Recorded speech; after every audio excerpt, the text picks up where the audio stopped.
Down here in southwest Louisiana, we found yet another southern treasure, the Creole Nature Trail, 180 miles of pure nature. No wonder it was named one of the first national scenic byways. There's lots to watch and lots to watch out for. Today, I'm watching for birds, but I'm watching out for the gators.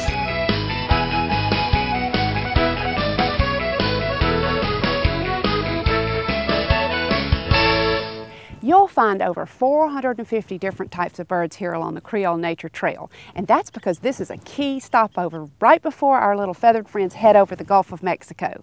I'm thinking that's why this has been named one of the top 10 birding destinations in the U.S.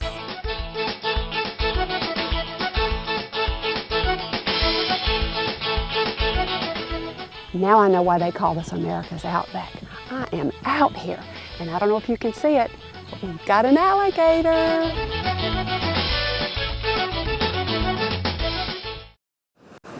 The Creole Nature Trail is not just swamps and marshlands, it's also 26 miles of beautiful beaches on the Gulf of Mexico, and it's perfect for finding those beautiful seashells. Look what I found.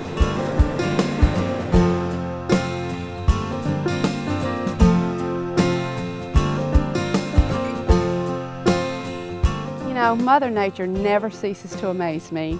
If I'll just slow down and give her a chance.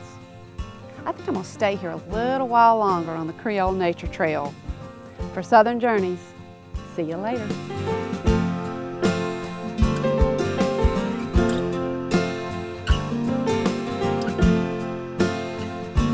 Brought to you by U.S. Gulf Coast States Geotourism.